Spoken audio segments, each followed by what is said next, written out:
the Grouchy Nerd. Alright, quiet down, knuckleheads. It's time to take another look at an old hero pack for Fantasy Flight Games Marvel Champions. This time we're looking at Hawkeye. I'm old. Clint Barton and his brother Barney often took refuge from their abusive father by working to perfect their aim and fighting skills. Their father eventually took the lives of both the boys' parents while driving drunk. The brothers spent some time in foster care, but soon joined a traveling circus, where Clint further honed his skills under the tutelage of the swordsman, who taught him how to use bladed weapons with proficiency, and Trickshot, who perfected Clint's aim. Inspired by Iron Man, Clint donned a costume wanting to be a masked vigilante, but was immediately mistaken for a criminal by both the police and Black Widow, who at the time was a Russian spy, and recruited Clint to help her with all kinds of crime. So he was going to be a good guy, and then somebody went, "Hey, are you a bad guy?" And he went, "I guess I am now." Clint grew tired of being a criminal and turned himself into the Avengers, whom he joined along with Captain America, Scarlet Witch, and Quicksilver. He left the team for a while, wanting to make a name for himself, and then almost immediately joined the Defenders. Clint, though, had no and continues to have no superpowers. He's just really realistically good at aim.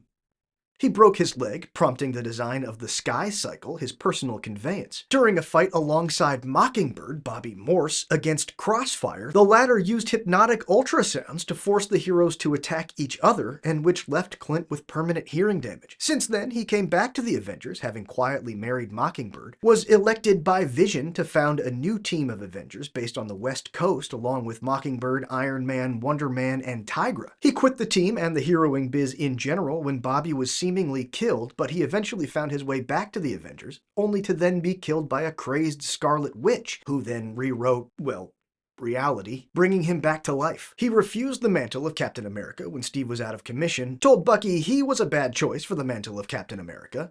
He was. He spent some time as Ronin, which means a samurai without a master, which feels like appropriation.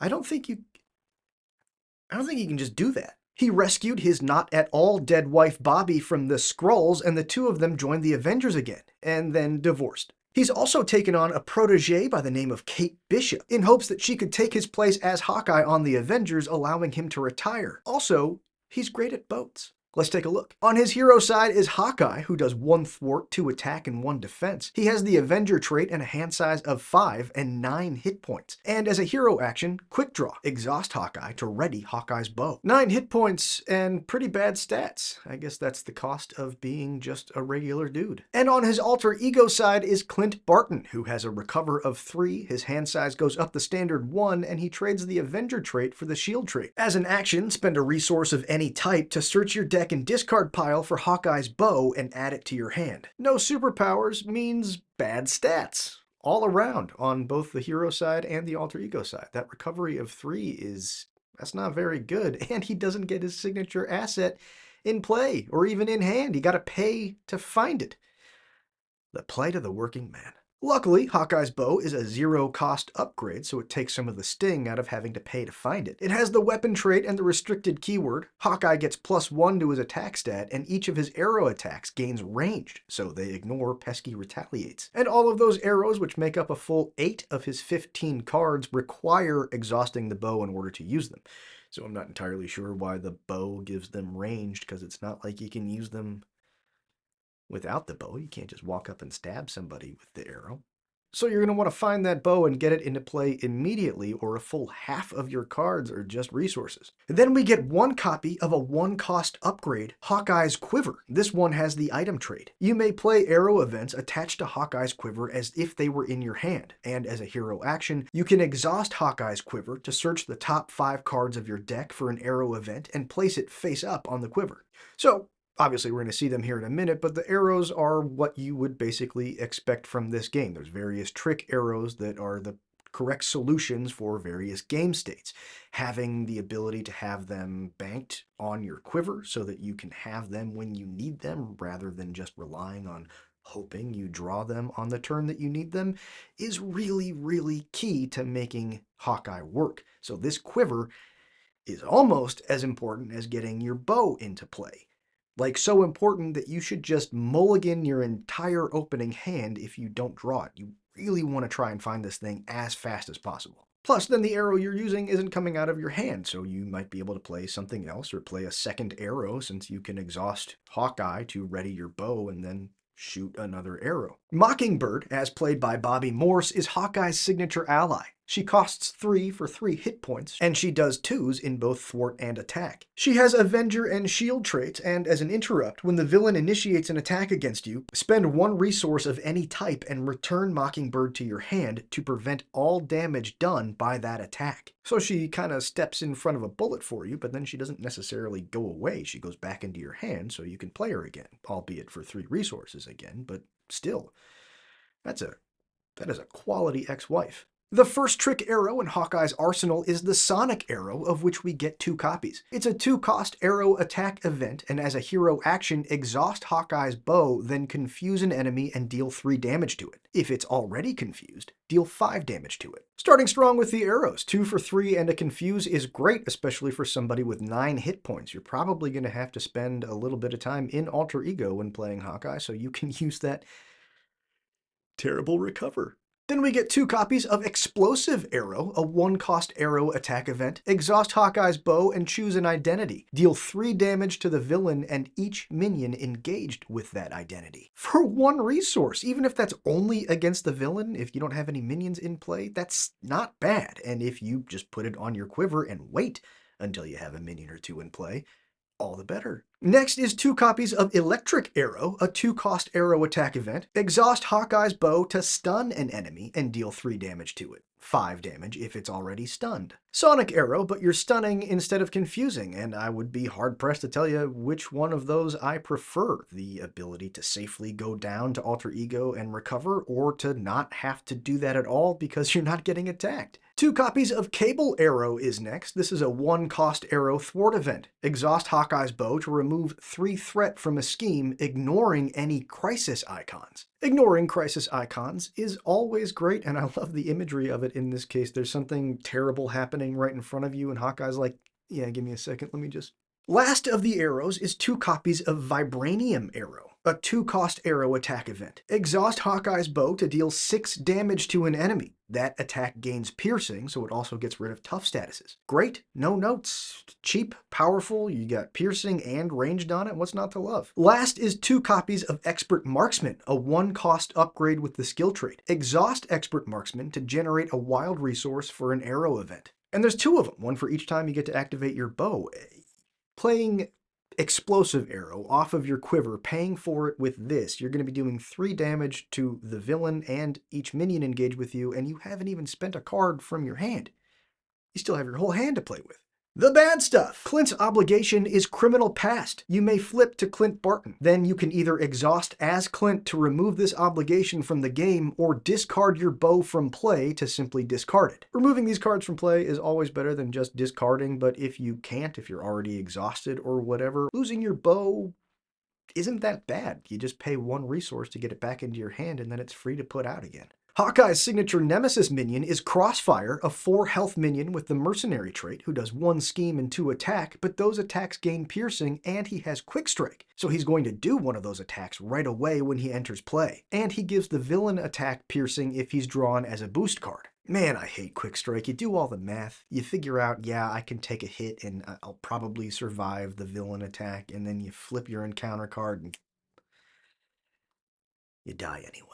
His side scheme is Marked for Death, which comes into play with 5 threat on it and an acceleration icon. And when it's revealed, search your hand, deck, discard pile, and play area for Mockingbird, and place her face up under this card. When this scheme is defeated, she goes back to your hand. 5 threat to clear, especially if you've just had to lose an ally from play, is pretty debilitating for Clint, who does not have very good thwart options. On the other hand, if you haven't found Bobby yet, this finds her for you, so that's something.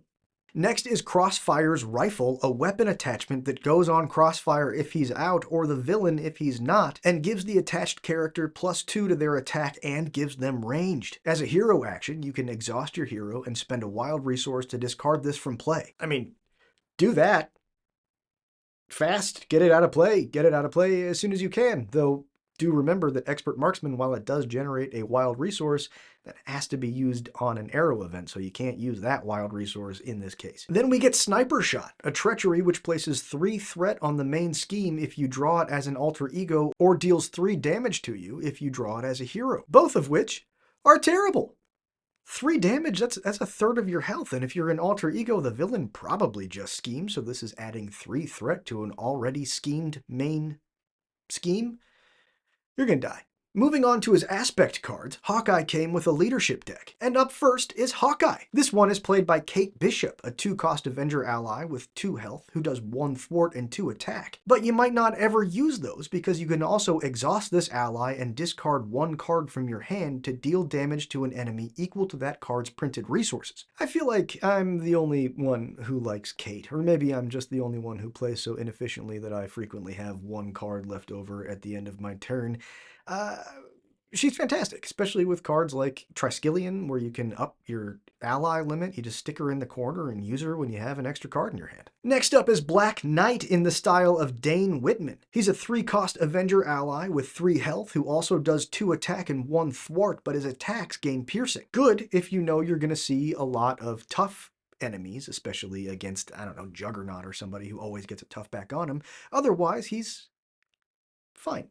Goliath in the style of Bill Foster is next. He's a 4-cost Avenger ally with 4 health who does 2 thwart but only 1 attack, and that attack comes at 2 consequential damage. As an action, you can give Goliath +4 to that attack, but discard him at the end of the phase. He's expensive to put out, but you could use him to do 6 threat, and then on his last activation use that ability to boost up his attack to 5 and then do 5 damage, or you can find a way to ready him and do 5 damage 2 times in the same turn before he goes away. Then we get U.S. Agent, aka John Walker. He's a 3-cost Avenger ally who does only 1s in both stats, but makes up for it with 5 hit points and Retaliate 1. Really great for heroes like Hawkeye or anyone else who has a pretty low hit point pool and can't really defend. Plus, with Hawkeye, you're looking to exhaust yourself to ready your bow. You don't really want to be wasting time defending. So sticking him out there, letting him take 1 or 2 or maybe even 3 hits and do some damage back is great. Then we get 3 copies of a 1-cost vehicle upgrade. It's the Sky Cycle. Attached to an Avenger ally, max 1 per ally. The attached ally gains aerial and you can exhaust the Sky Cycle to ready the attached ally. Love it. An Avenger leadership staple for a reason. You put this on an ally that you want to have activate several times, like U.S. Agent, who can take a bunch of consequential damage, or Goliath, who you can make get +4 to his attack, and then you can use him to attack, and then use Sky Cycle to ready him, and then use him to attack again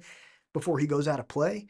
That's fantastic. Next is Team Training. We get 3 copies of this 2-cost support, which can be played under any identity's control, but at a max of 1 per identity. Each ally you control gets +1 hit point. Another leadership staple. All of your allies get an extra health, and therefore they can all activate again before the consequential damage takes them out. Then we get 3 copies of Ready for Action, a 1-cost event with the Tactic trait. Give an ally you control a tough status card, thereby giving you another activation with somebody because the consequential damage will take care of the tough, or you just get a free block out of them. And as is very typical with this game, the character in the art is a great example of someone who can make great use of it. Spider-Woman wants to play cheap events, and she's got an ally that's really, really good. Then we get our first basic card, War Machine, as played by James Rhodes. He costs 4 for 3 health. He has the toughness keyword, and he does 2s in both stats, and his attacks have ranged. When there's a 4 in the corner, that's usually the only thing I can really see on the card. I go, ugh, 4. But, I mean, very, very useful. The tough status means you're going to get an extra activation out of him or get a free block out of him, and with 2s in both of his stats, that makes him pretty good for Hawkeye, who has some thwarting trouble. Next, we get 1 copy of Avenger's Tower. If each of your allies has the Avenger trait, increase your ally limit by 1. Plus the Triskelion, that means you can have 5 allies in play. 6 if you get Stinger involved. That's crazy. I've never actually pulled that off. I've never gotten all 6 of them out, but the potential's there. Earth's Mightiest Heroes is last. We get 3 copies of the 0-cost basic event. As a hero action, exhaust an Avenger character you control to ready another Avenger character you control. Oh boy, is this card good. You can exhaust an ally to ready yourself, or exhaust yourself to ready an ally if you've put a bunch of upgrades on them. That's fantastic. Another Avengers deck absolute staple. Plus, back to the idea of having an ally like Kate Bishop in play. If you have the opportunity to use her, you're going to have a card left over. Great. If not, you can exhaust her and ready yourself so you can ready your bow again so you can shoot another arrow. Hawkeye can be a blast, but he can also be a bit frustrating. He needs 3 things to be effective: his bow, his quiver, and his arrows. Without those, he's just a guy. He can't punch for much, he can't thwart for much, he can barely defend himself, and his alter ego side does basically nothing. Like I said, he's a blast. You really, really need that quiver. I know I already mentioned it, but it's such a fine point. I want to make it again. You got to do whatever you can to dig through your deck as quickly as possible. So taking cards that let you dig through your deck, like somebody like Nick Fury, who can come into play and let you draw 3 cards, cycling your deck, getting through it to get that quiver is so key to him. Without the quiver, he's a little bad. Cards that let you ready, of course, mean that you can ready your bow again, although if you don't have arrows stocked up on your quiver, that's not going to do you a whole lot of good.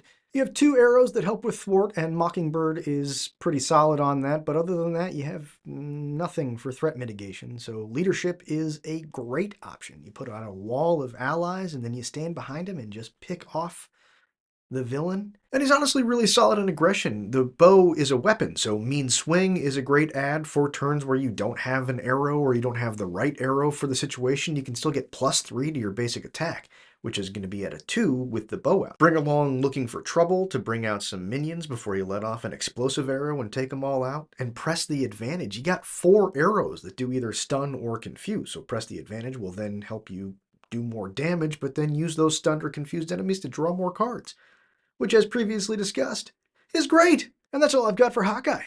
This one felt quick. Was this one quick? Is this short? Is this too short? Whatever. Get off my lawn.